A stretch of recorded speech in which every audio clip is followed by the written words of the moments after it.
할렐루야.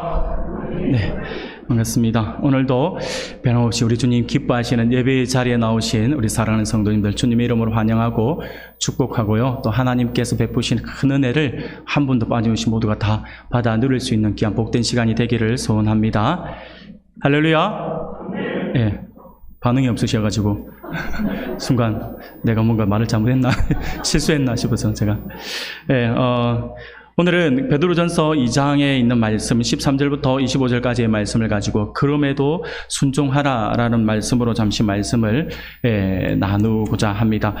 지난주에부터 이렇게 했는데 오늘 제가 잠깐 이야기를 먼저 하고 말씀을 나누어야겠다 싶은 생각이 들어가지고 이름을 실명을 거론해서 죄송합니다. 제가 찬양대, 여러분 어떤 찬양대 많이 했으면 좋겠습니다. 더 많이 있었으면 좋겠습니다. 찬양대가 부흥했으면 좋겠습니다.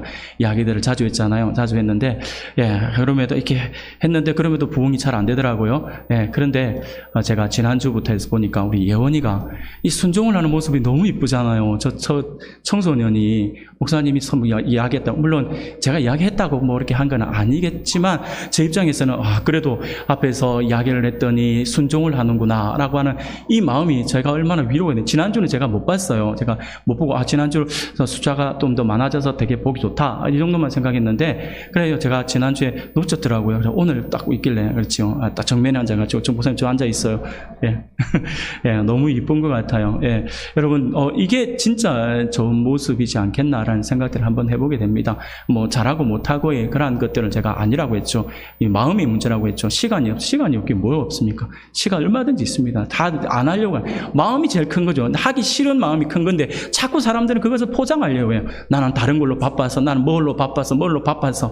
그거 그냥 거짓말 하지 마십시오. 하기 싫은 거잖아요. 하기 싫은 마음을 떨쳐버립시다. 우리가 예배는 함께 해야죠. 함께. 몇몇 사람들에 의해서 움직여지는 교회가 아니라, 저는 한국 교회가 전에도 말씀드렸잖아요. 우리 한국 교회가 대부분의 교회는요, 교회를 움직여 나가는 사람들이 거의 20%, 10%에서 20% 사람들이 교회를 움직여 나가요. 저는 우리 은광교회가요, 10%, 20%에 의해서 움직이는 교회가 아니라 100%에 움직였으면 좋겠어요. 한 명도 빠짐없이 모두가 함께 봉사하고 함께 섬기고, 나는 앉아서 예배드리고 편한 장소에서 예배드리고 가는 이 정도가 아니라 함께 모여. 어저께도 여러분들 지금 공간이 굉장히 쾌적하죠. 어제 그렇게 무더운 그 날씨에 우리 성도님들 나오셔갖고 왁스 작업 다 하고 책상 다 밀고 다 닦고 청소 다 하고 하셨어요. 이렇게 하고 나서 여러분들이 이렇게 해촉한 공간에서 함께 예배할 수 있는 거잖아요. 함께 했으면 좋겠어요. 모두가 다. 그래서 누구는 하고 누구는 안 하고가 아니라 우리 은광교회에 소속되어 있는 우리 한 지체라고 한다면, 그래서 한 지체라고 이야기하잖아요. 한다면 한 마음을 가지고 함께 했으면 좋겠다 싶은 마음에 제가 잠시 먼저 언급을 하고, 그리고 오늘 또 찬양대로 수고한 우리 모든 대원들, 그리고 어저께 수고한 우리 모든 우리 지체들에게 감사하다라고 하는 표현을 먼저 하고 싶어서 잠시 말씀을 언급하고 이렇게 오늘 말씀을 들어가고자 합니다.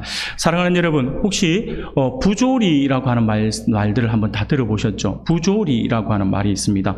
이 한번 다들 들어보셨을 것인데, 이 부조리라고 하는 말은요, 이치나 도리에 맞지 않음을 뜻하는 그러한 단어입니다. 이 말은요, 원래부터 있던 단어였지만 이 말이 정말 유명하게 되었던 것은요, 프랑스의 소설가이자 극작가인 이 알베르토 까미라고 하는 사람이 있습니다. 아마 여러분들 이방인이라고 하는 아마 그 소설을 더욱더 쉽게 또 접할 수 있을 거라 생각이 듭니다. 이 알베르토 까미가 불합리하게 흘러가는 세상 속에서 삶에 대한 의미를 찾지 못해 방황하는 인간의 절망적인 한계 상황이나 그러한 조건 등을 철학적으로 의미를 부여했습니다. 그래서 철학적으로 의미를 부여하면서 부조리라고 하는 단어를 썼어요. 그래서 이 말이 더욱더 유명해졌습니다. 쉽게 말씀을 드리면 이 까미가 이야기하고 싶은 게 뭐냐면, 인간의 이성은요, 이 세상에서 끊임없이 삶에 대한 의미를 찾으려고 한다라고 하는 것이죠. 이렇게 삶에 대한 의미를 찾으려고 하는데, 그런데 세상은 어떻습니까? 내가 의미를 찾으려고 노력하면 노력할수록 되어지는 세상의 모습을 보며 정말 양심이나 도덕성이 무너져 있는 것 같고, 그리고 납득하기 어려운 모습들이 너무나도 만연되어 있는 것 같아요. 그것이 회복될 기미조차 없고, 가면 갈수록 그것이 더 이상하게 좀 부조리한 모습으로 흘러가고 있는 그런 모습이 보이더라고 하는 것이죠. 그러한 납득하기, 도덕성이 무너져 있는 사회 속에서 사람들의 원래 본성은 이 땅에 내가 태어났으니까 자꾸 의미를 이 땅에 내가 왜 왔을까? 왜 이 땅에 태어났을까? 내가 왜 여기 있는가? 라고 하는 그 의미를 자꾸 찾으려고 하는데, 의미를 찾으려고 세상을 돌아보는데 세상은 계속해서 더 악해져 가고 도덕성이 무너져 가고 있으니, 이렇게 세상에서 찾을 수 없는 그 의미를 사람들은 계속 찾고 있다라고 하는 것이죠. 그래 맞지 않는 거죠. 말이 안 되는 거잖아요. 그래서 세상이 줄 수 없는 그 의미를 사람들이 자꾸 찾으려고 하니까 자꾸 부딪히는 거예요. 여기서 부딪히는 이 괴리감이라고 하거든요. 이 괴리감에서 나타나는 현상을 바로 이 까미는 부조리다라고 이렇게 설명을 했다라고 하는 겁니다. 제가 아주 쉬운 예를 들어서 이렇게 한번 설명을 해드려 볼게요. 세상에 존재하는 어떤 사회이든지 간에 대부분의 사회는요, 가진 자와 힘 있는 자들이 유리하게 살아가도록 이루어져 있는 것을 보게 되거든요. 그것은요, 힘 있는 자들에 의해서 이 사회 구조가 설계가 되어 있고요. 그리고 또 그렇게 힘 있는 자들에 의해서 이게 설계되어 또 새롭게 또 설계되어 나가고 있기 때문에 그렇다라고 하는 것이죠. 이러한 잘못된 사회 구조로 말미암아서 우리가 세상을 살아가다 보면 우리는 아무 잘못도 없는데 단순히 내가 사회적으로 힘이 없다라고 하는 사회적 약자라고 하는 그 이유 하나만으로 불이익을 당하는 경우가 우리에게 허다하게 나타난다라고 하는 것이죠. 부당한 대우를 당할 때도 많이 있습니다. 요즘에야 우리가 인터넷이라고 하는 것이 많이 발달되어 있어서 인터넷 강국이라 그러잖아요. 우리 대한민국을.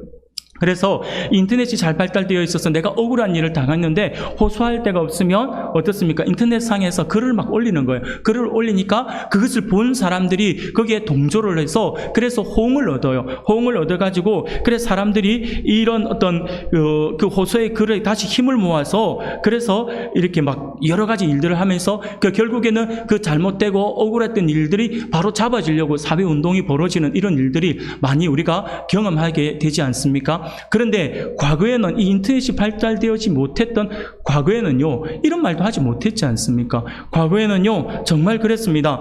대를 위한 소의 희생, 대를 위해서 소는 당연히 희생되어져야 된다라고 그렇게 우리는 많이 생각을 했어요. 그러다 보니까 대를 위해서 소가 희생되어지며 이 희생되어진 소들이 얼마나 많이 힘들어요. 눈물 흘려. 근데 하소연할 데가 없어요. 하소연할 데도 없고 눈물 흘리면서 그 분을 막 삭히다가 안 돼서 또 화병에 걸리고 막 그런 일들이 우리 안에 얼마나 비일비재하게 많이 일어났습니까? 사랑하는 여러분, 이렇게 해서 근데 대부분의 그렇게 소에 대한 소에 희생이 되는 그 소가 누구들이냐 하면 바로 사회적 약자들이었다라고 하는 것이죠. 사회적 강자들은 절대 손해 안 보죠. 사회적 약자들이 그렇게 손해를 보고 있죠. 그렇다고 해서 이것이 오늘날에는 이런 일들이 벌어지지 않는가라고 하는 것이죠. 아니죠. 오늘날에도 우리 안에 충분히 계속해서 이런 일들이 일어나고 있습니다.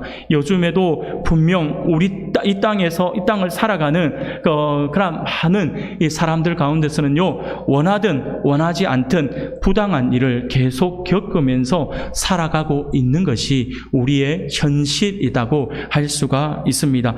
사랑하는 여러분, 그러면 이러한 현실 속에서 우리 그리스도인들이 지금 이 세상을 살아가고 있지 않습니까? 이렇게 우리 세상을 살아가는 우리 그리스도인들이, 우리 성도들이 사회 속에서 이같이 부당한 일을 우리가 당할 수도 있잖아요. 이렇게 부당한 일을 당하게 되면 우리는 어떻게 반응을 해야 할까요? 예수 믿는 우리들이 이런 부당한 일들을 우리가 당하게 되면 우리는 어떻게 반응하는 것이 옳을까요?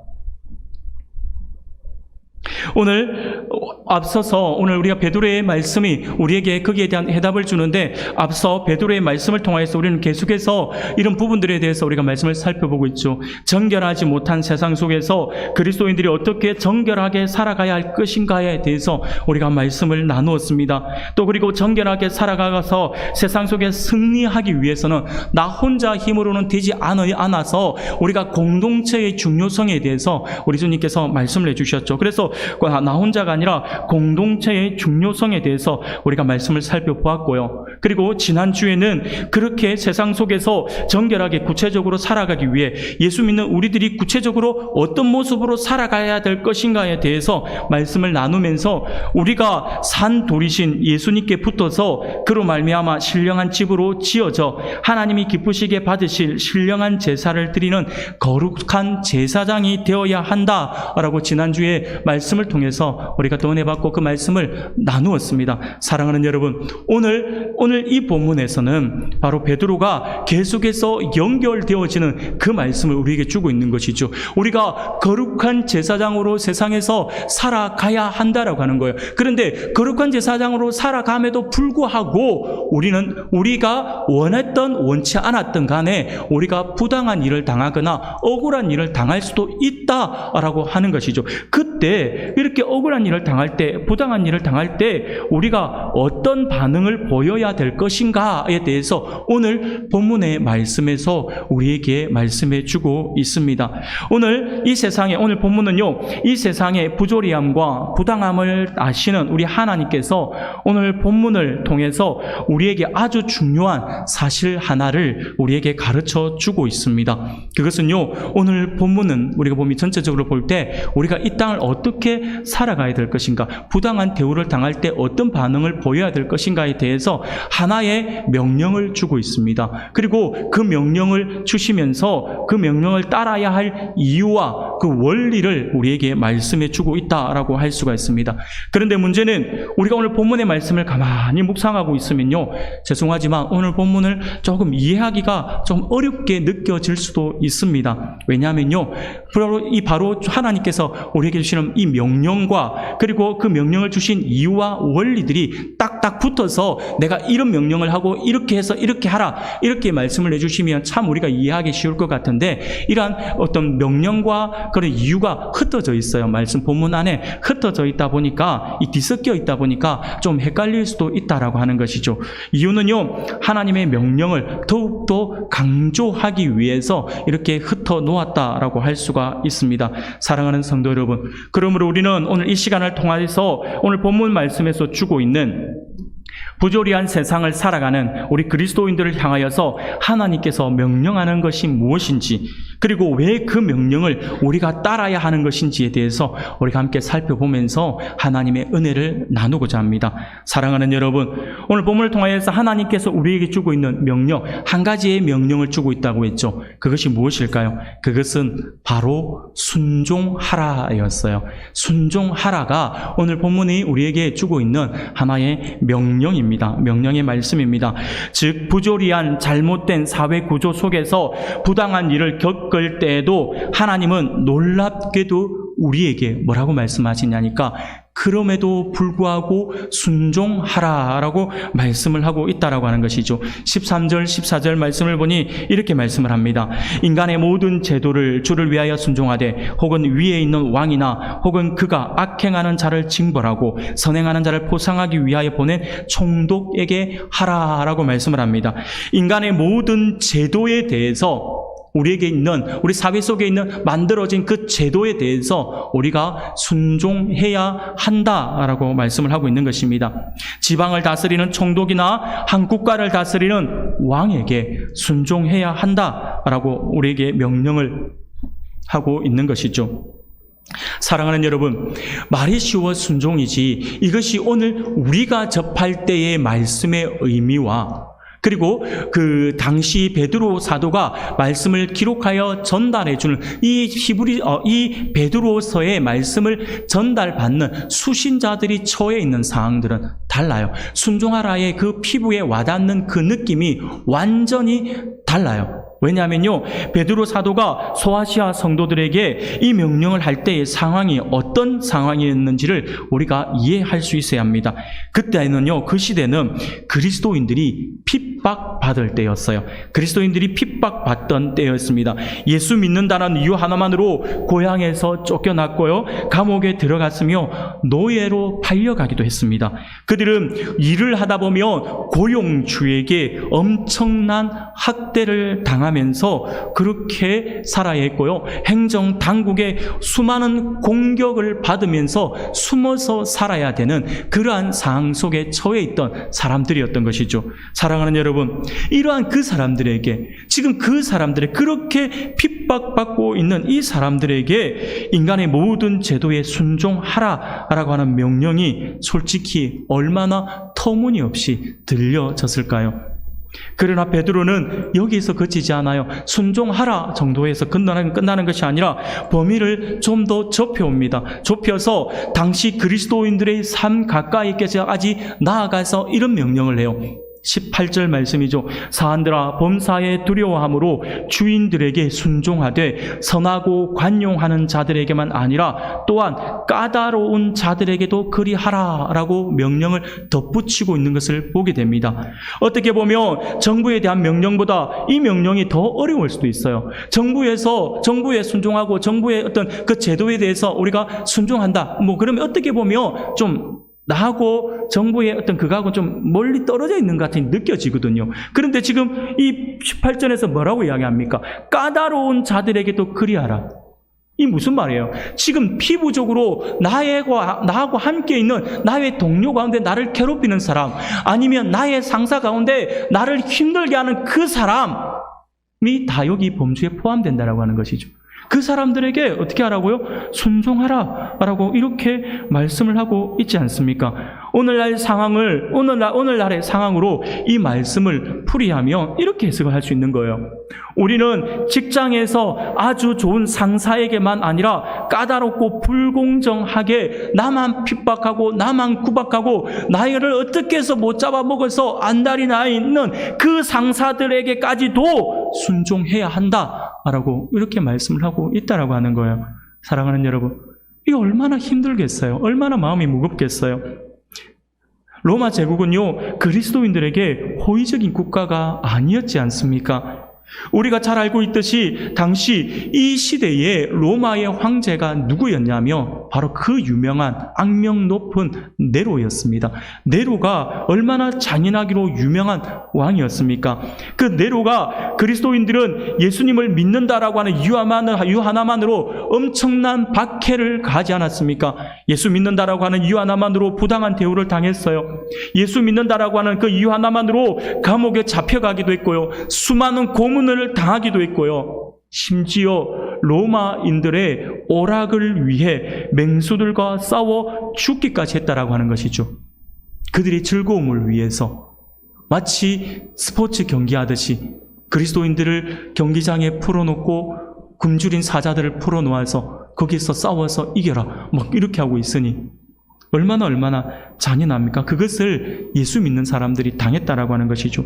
국가는 끊임없이 그리스도인들을 잡아 죽이겠다라고 삼킬 것을 찾아 헤매는 우는 사자같이 덤벼든 그러한 상황이었습니다. 그렇게 잡히면 또 거의 순교하지도 않죠. 화형을 시키기도 하지 않습니까? 불에 태워 죽이기도 했어요. 그러한 상황이에요. 사랑하는 여러분, 그러한 상황 속에 있는 그들에게 하는 말이 바로 순종하라라고 하는 말이에요. 사랑하는 여러분, 어떻게 잘못된 정부의 의지역으로 우리가 순종할 수 있을까요? 얼마나 힘들까요? 얼마나 어려워요. 이 순종한다라고 하는 게 얼마나 힘들까요? 오히려 이럴 때 우리는 오히려 그렇게 해야 되지 않을까요? 문득 생각해 봤어요. 우리 모든 그리스도인들이 힘을 모아 이 악한 정부, 사탄의 정부, 사탄의 하수인인 이 정부와 싸워 이깁시다! 라고 하면서 힘을 북돋워 주면서 쿠데타라도 일으키고 난이라도 일으켜야 되는 거 아닐까요? 그 당시에 이 지금 베드로가 전하고 있는 이 말씀을 받는 대부분의 사람들은 누구였냐면 노예들이었어요. 노예들. 이 사람들이 무식한 사람들이 아니에요. 노예라고 해서 여러분도 또 무식하다 생각하시면 안 돼요.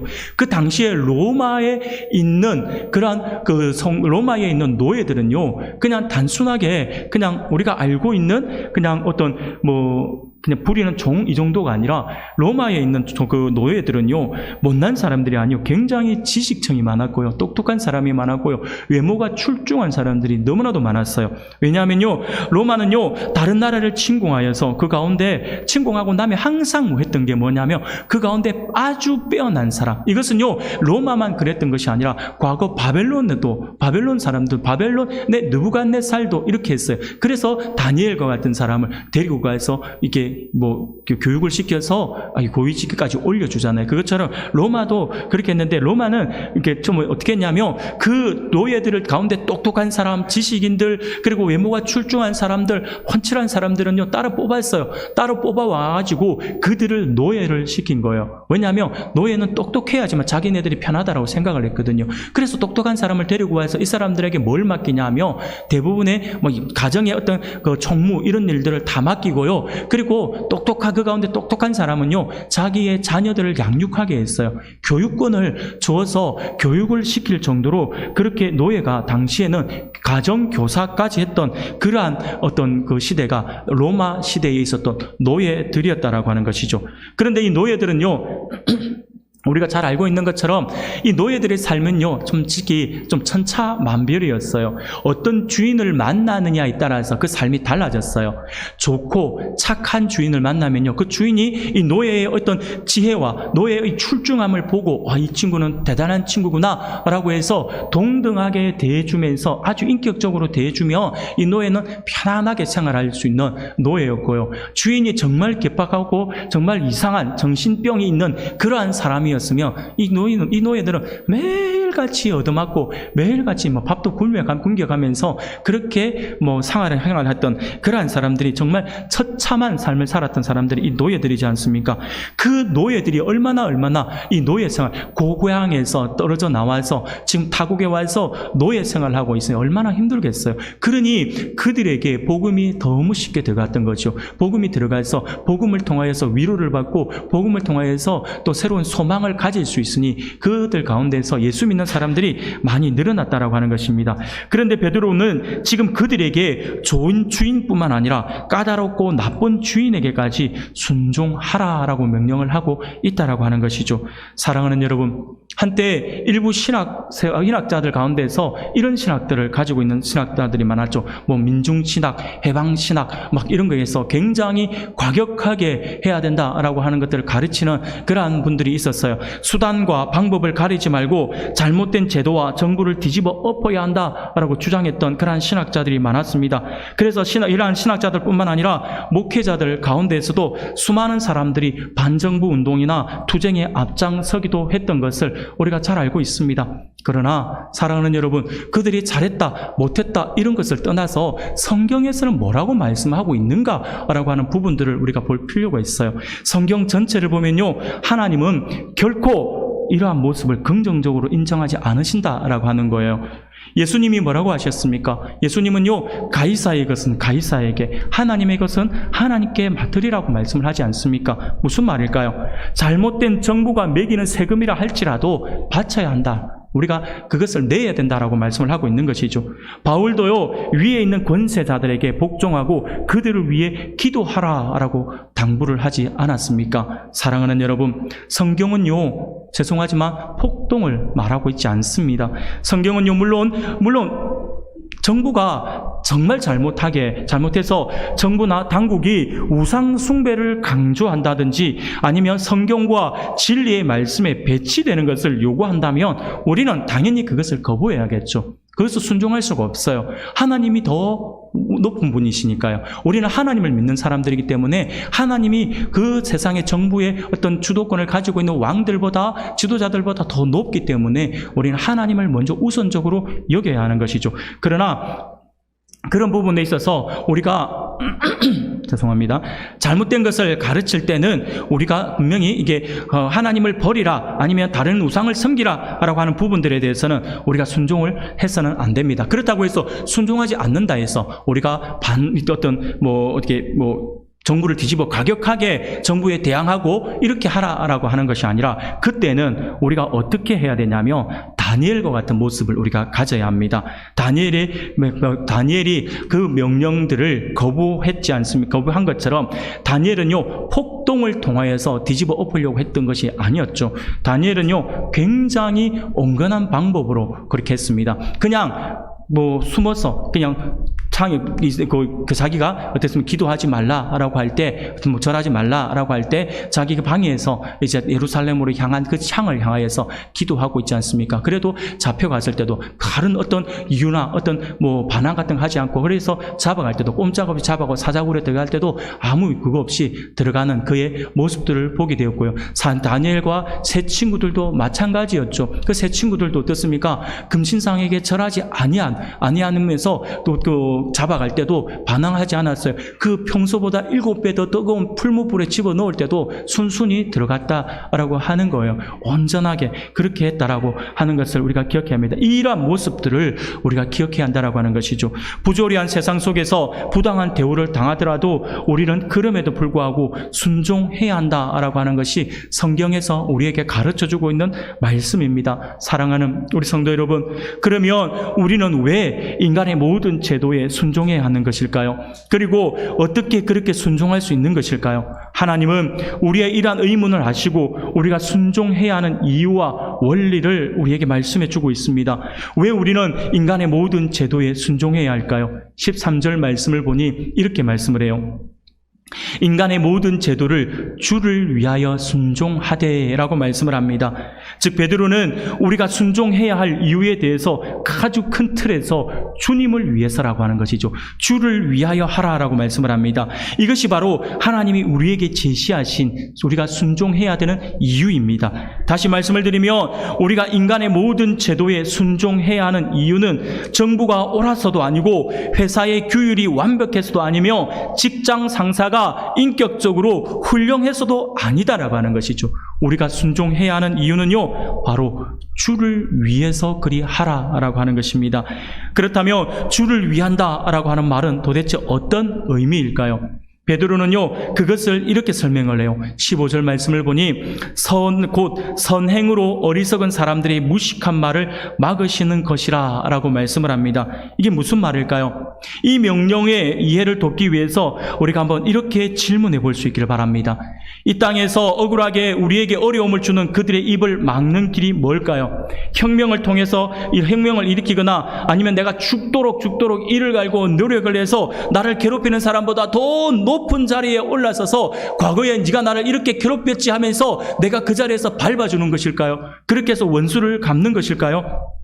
사랑하는 여러분, 그렇게 하면 문제 해결이 될까요? 일시적으로는 속에 통쾌함은 있을 수 있겠지만 통쾌함만 있는 것이 아니라 불편함도 있어요. 왜냐하면 우리가 예수 믿는 사람들이잖아요. 예수 믿는 사람들은요, 내가 억울함을 당했을 때 그것을 보복하잖아요. 복수하잖아요. 복수하고 나서 마음 편해하는 사람 아무도 없어요. 복수하고 나니 그 대부분이 복수하고 내가 잘 갚아줬다, 속이 시원하다라고 하지만 한쪽에서는 찜찜해요. 이게 좀 아닌 것 같은데. 왠지 복수하면서도 그냥 혼을 내주면서도 그 사람이 불쌍해 보이는 거예요. 내가 당했던 것은 먼저 생각하지 않고 내가 그 사람이 지금 보면서 이 사람 왜 이리 불쌍하지? 막 그래서 더 악하게 못하잖아요. 그게 바로 예수 믿는 사람들이 가지고 있는 특징이거든요. 여러분, 이렇게 해서 힘으로 누르면요, 해결책이 되지 않아요. 아니, 오히려 힘으로 하게 되면 또 다른 복수를 하게 되잖아요. 그러면 어떻습니까? 계속해서 악순환을 가지게 된다. 악순환이 계속해서 반복된다라고 하는 거예요. 사랑하는 여러분, 그렇다면 이 땅에서 우리가 억울하게 우리에게 어려움을 주는 사람들에 대해서 우리가 어떻게 해결해야 하는 것일까요? 그것은요, 겉으로가 아니라 진심으로 그들의 입을 막는 것이다라고 하는 거예요. 그들의 입을 우리가 어떻게 막을 수 있을까요? 그들이 더 이상 우리를 비난하지 못하게끔, 우리를 힘들게 하지 못하게끔 입을 막아버리는 건데, 지금 여기서 입을 막아야 된다고 하잖아요. 그럼 어떻게 막는 걸까요? 오늘날 코로나 시대니까 우리가 마스크는 다 쓰고 있잖아요. 그냥 마스크 한 개 갖다 주면서 입을 확 틀어 막아버리는 걸까요? 아니면 내 손을 가지고 그만 하면서 입을 틀어 막아라, 지금 이 말을 하는 것일까요? 이렇게 해서도 문제가 안 되죠. 사랑하는 여러분, 힘으로는 그 입을 막을 수가 없어요. 아마 힘을 가지고 하면 앞에서는 안 할지도 몰라요. 뒤로 돌아서 가지고 궁시렁궁시렁하고 뒤에 돌아가지고 얼마나 많은 비난을 할까요? 이거는 힘으로는 막을 수 없습니다. 그래서 우리에게 가르쳐주고 있는 것이죠. 힘으로 하는 것이 아니라 오직 우리의 선행으로 그것이 가능하다라고 말씀을 하고 있는 것입니다.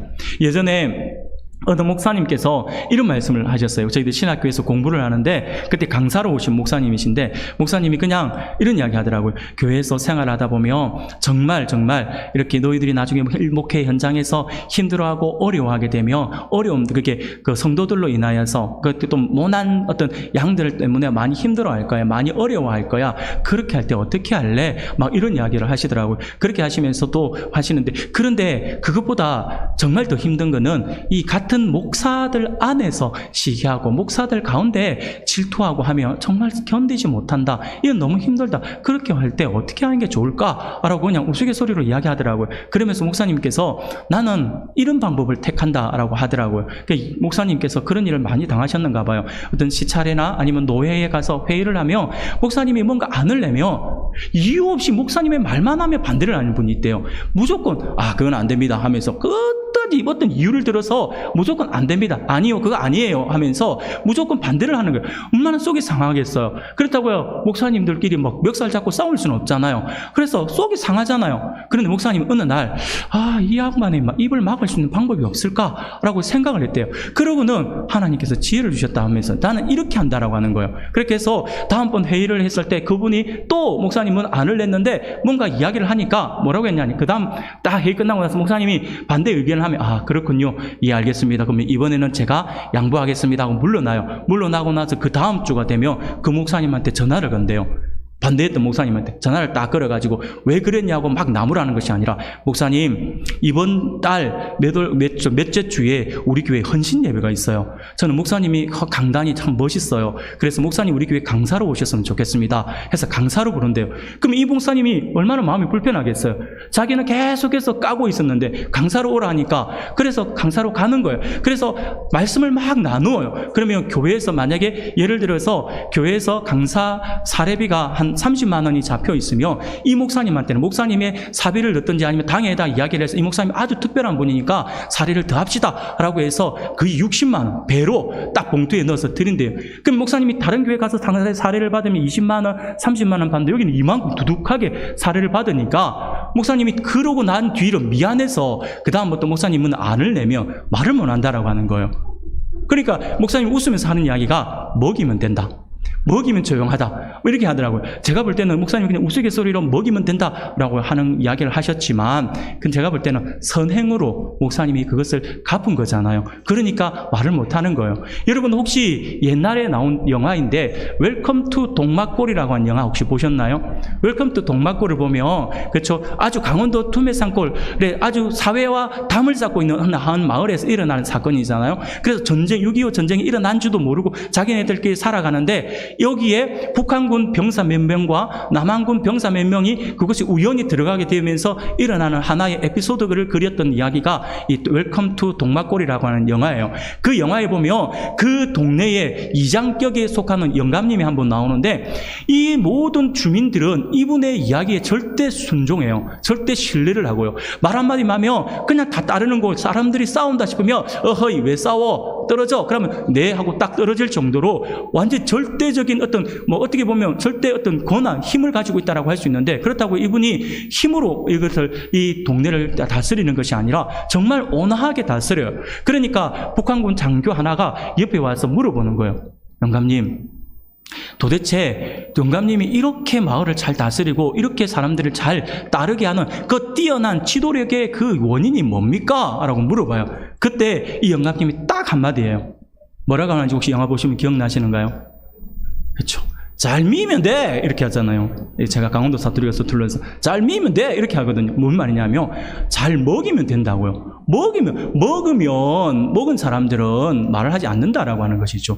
그 이야기를 지금 제가 오늘 목사님의 그 이야기와 이 연결이 되어서 한번 생각을 해보았습니다. 사랑하는 여러분, 선행으로 그들의 입을 막아야 된다라고 하는 거예요. 당신이 나에게 악을 행했으면 나는 악을 악으로 갚는 것이 아니라 악을 선으로 갚는다라고 해야 합니다. 그렇게 해야지만 그 입이 막아진다라고 하는 것이죠. 사랑하는 여러분, 그리고 16절에서 너희는 자유가 있으나 그 자유로 악을 가리는 데 쓰지 말고 오직 하나님의 종과 같이 하라라고 말씀을 하죠. 우리가 선을 행해야 되는 또 다른 이유를 우리에게 가르쳐주고 있습니다. 그게 뭐냐면요, 바로 우리가 하나님의 종이다라고 하는 거예요. 우리가 하나님의 종이기 때문에 우리가 순종을 하는 삶을 살아가야 한다고 말씀을 하죠. 그래서 17절에서 이렇게 이야기를 해요. 무사람을 공경하며 형제를 사랑하며 하나님을 두려워하며 왕을 존대하라 라고 말씀을 하죠. 이 명령들은 간단한 명령처럼 보이지만 어떻게 보면 어려운 명령이라고 할 수 있습니다. 앞의 세 가지 명령은 어떻게 보면 쉬울 수 있어요. 무사람을 공경하고 형제를 사랑하며 하나님을 두려워하라, 이 말씀까지는요, 듣기가 이 순종하고 그 명령을 따르는 것을 이렇게 두려워하라고 하는 것을, 이 말씀을 따르는 것을 우리가 쉽게 할 수 있습니다. 이것에 대해서는 이의를 제기할 수가 없어요. 그러나 그 다음 명령이 우리를 굉장히 막막하게 하죠. 바로 뭐라고 합니까? 왕을 존대하라라고 하는 거예요. 여러분, 이때의 왕이 누구라고 했어요? 네로잖아요. 네로 왕이잖아요. 지금 네로 왕제잖아요. 네로 시대를 살지 않은 우리는요, 그냥 네로가 포악한 왕, 그냥 많은 그리스도인들을 핍박하는 왕, 아니면 정신병자, 이 정도로만 우리는 생각할 수도 있어요. 그러나 네로의 그 폭정을 실제로 경험한 사람들은 어떻게 생각할까요? 네로 시대를 살았던 사람들은요, 입장은요, 지금 우리가 생각하는 것과 상상할 수 없습니다. 당시 사람들에게 네로는요, 세상에 그 어떤 것과 비교도 안 될 만큼 두려운 존재였어요. 그래서 늘 숨어서 숨죽여 살아야 했던 사람들이지 않습니까? 그런 그들, 네로만 생각하면 이가 갈리는 그러한 사람들에게 그 자신들을 잔혹하게 핍박하는 그 왕이라 할지라도 그를 존대하라라고 말씀을 하고 있다라고 하는 거예요. 사랑하는 여러분, 이것을 우리가 어떻게 이해해야 할까요? 하나님을 두려워하고 형제를 사랑하듯이 어떻게 악한 왕을 그렇게 존대할 수가 있을까요? 그 비결이 오늘 바로 본문 안에 숨어 있습니다. 바로 우리가 왕을 존대해야 하는 이유가 바로 그가 옳아서, 그가 맞기 때문에, 그가 선하기 때문에 그를 존대해야 된다라고 하는 것이 아니라, 우리가 왕을 존대해야 하는 이유는요, 우리가 바로 뭇 사람을 공경하고 형제를 사랑하며 하나님을 두려워하는 하나님의 종이기 때문에 그렇다라고 하는 거예요. 우리가 하나님의 사람들이기 때문에, 하나님의 종이기 때문에 세상 사람들과 같아서는 안 된다라고 하는 것이죠. 세상 사람들은 당하면 당한 만큼 갚아주려고 하죠. 시간이 지나면 다 기록해놨다가 다 그 기록한 사람들을 봤어요. 몇 월, 며칠, 몇 대, 나에게 이런 모욕적인 말을 했음, 막 이런 거 다 언젠가는 갚아줘야지. 이게 세상 사람들이잖아요. 예수 믿는 사람들이 이렇게 하고 되겠습니까? 예수 믿는 사람들은 달라야죠. 그냥 그럴 수도 있겠지 하면서 그냥 감싸주고 넘어가주고 막 이렇게 한다면 그게 바로 하나님께서 원하시는 모습이 아닐까요? 사랑하는 여러분, 물론 이 원리들을 우리가 다 안다고 하더라도 여전히 이것을 실천하는 것은 참 어렵습니다. 어려워요. 이 명령에 순종하려면 솔직히 이야기해서 나에게 수많은 눈물이 필요해요. 수많은 인내도 필요하고요. 그리고 믿음도 필요합니다. 내가 이름만 들어도 이가 갈릴 수 있잖아요. 생각만 해도 막 이가 갈릴 수도 있고요. 심한 사람들, 이 마음이 좀 연약한 사람들은요, 이것이 트라우마가 될 수 있어요. 트라우마로 다가오면요, 사람의 이름만 들어도 벌벌 떨어요. 그냥 치가 갈려요. 그리고 그 사람의 목소리만 들으면 그냥 기도 안 차요. 그런 일들을 당해요. 그럼에도 불구하고 성경은 우리에게 뭐라고 말씀합니까? 순종하라, 사랑하라, 감사 안하라 라고 이야기하죠. 그런데 이게 쉽냐고요? 안 쉬우니까 이것을 하기 위해서는 우리에게 필요한 것이 바로 눈물이죠.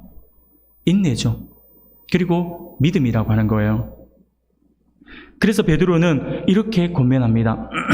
19절과 20절이에요. 부당하게 고난을 받아도 하나님을 생각함으로 슬픔을 참으면 이는 아름다우나 죄가 있어 매를 맞고 참으면 무슨 칭찬이 있으리요. 그러나 선을 행함으로 고난을 받고 참으면 이는 하나님 앞에 아름다우니라 라고 말씀을 합니다.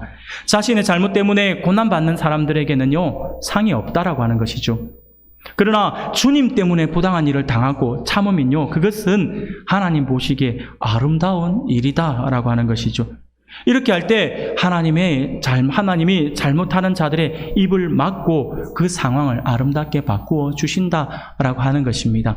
사랑하는 여러분, 그것을 지금 베드로 사도를 통해서 우리에게 가르쳐주고 있는 거예요. 감사하게도 당시에 이 베드로서를 받았던 수신자들은요, 이 초대교회 성도들은요, 이 말씀을 하나님의 말씀으로 받았어요. 그냥 목회자가 이야기하는 이야기, 그냥 설교 이 정도로만 들은 것이 아니라 하나님께서 지금 나에게 주신 말씀으로 그들이 받아들였다라고 하는 것이죠. 오늘날 우리보다 이 말씀을 오늘날 우리의 상황들보다도 이 말씀을 더 지키기 힘들고 실천하기 어려운 상황 속에 있었던 그 초대교회 성도들이 이 말씀을 하나님의 말씀으로 받았다라고 하는 거예요. 그래서 그들은 폭동을 일으키지 않았죠. 노예들은 부당한 일을 하는 정부와 자기의 상사들에게 그들은 할 수 있는 대로 최선을 다했습니다. 그렇게 노력을 다했어요. 그렇게 하면서 정결하게 살아가려고 노력을 했어요. 그러니까 어떤 일이 벌어진 줄 아세요? 놀랍게도요, 여러분, 로마가 결국 향락 문화 때문에 망했다는 이야기를 많이 들었잖아요. 로마 귀족들은요, 엄청난 향락 문화, 쾌락 문화에 완전히 젖어 사는 사람들인 거죠. 그렇게 살아가는 사람들이 자기네들은 이렇게 내가 흥청망청 이렇게 향락에 빠져서 살아가지만 그럼에도 불구하고 자녀들을 사랑하기 때문에 이 사람들은요, 자기는 이렇게 살아도 자녀들을 결혼할 때 결혼의 상대자를 고를 때는 로마 사람만 뽑았어요. 로마 사람들을 자기의 어떤 사위, 며느리로 안 삼았다니까요. 대부분의 지식이 있는, 제대로 좀 정신이 들어있는 그러한 이 귀족들은요, 어떤 사람들을 삼았냐면, 바로 부당한 일에도, 억울한 일에도 순종하고, 그렇게 또 정결하게 살려고 노력한 노예 가운데 뛰어난 사람을 자기의 양자로 삼는다든지, 아니면 자기의 사위로 삼는다든지, 자기의 며느리로 삼았다라고 하는 거예요. 말이 안 되는 거잖아요. 그런데 결국 어떻게 됩니까? 이런 사람들이 계속해서 늘어나니까 그렇게 핍박을 하던 로마가 불과 얼마 가지 않아서 기독교, 하나님의 나라, 하나님을 믿는 나라가 되었지 않습니까? 우리 기독교인들이, 우리 하나님의 백성들이 가진 그 선한 마음, 그 선한 모습, 이 말씀에 순종하는 그 모습이 그런 놀라운 기적을 일으켰다라고 하는 것이죠. 하나님의 말씀의 능력이라 할 수 있습니다. 사랑하는 여러분, 본문을 통하여서 우리에게 순종할 것과 그렇게 순종해야 하는 이유를 제시한 베드로는요, 마지막으로 우리에게 순종을 위한 모범이신 예수님의 발자취를 보여주고 있습니다. 곧 순종의 모범으로서 예수님의 말씀을 우리에게 전하고 있는 것이죠. 21절에 이렇게 말씀을 합니다. 이를 위하여 너희가 부르심을 받았으니 그리스도도 그를 위하여 고난을 받으사 너희에게 본을 끼쳐 그 자취를 따라오게 하셨느니라 라고 말씀을 합니다. 주님은 우리와 달리 전혀 죄가 없으시지 않습니까? 거짓 없는 분이셨습니다. 그러나 그분은 부당한 고난을 당할 때 같이 맞서서 욕하거나 무력으로 위협을 가하지 않으시고 오직 공의로 심판하시는 하나님께 모든 것을 맡기신 분이시죠. 사랑하는 여러분, 그러면 주님이 그렇게 하신 이유가 뭘까요? 그렇게 하신 이유는요, 24절에서 이렇게 이야기를 해요. 친히 나무에 달려 그 몸으로 우리 죄를 담당하셨으니 이는 우리로 죄에 대하여 죽고 의에 대하여 살게 하려 하심이라. 그가 채찍에 맞음으로 너희는 나음을 얻었나니 라고 말씀을 하죠. 바로 우리를 죄에 대하여 죽고 의에 대해 살게 하려고 그렇게 하셨다라고 하는 것입니다. 또한 우리로 하여금 예수님의 본을 따라서 부당한 제도에 순종하라고 명령하시는 이유도 우리 주님의 이 목적 때문이었다라고 하는 것이죠. 주님이 이 땅에 오셔서 하시고자 하셨던 일들은요, 이 세상 제도를 바꾸는 것이 아니었어요. 세상을 뒤집어 엎는 것이 아니었어요.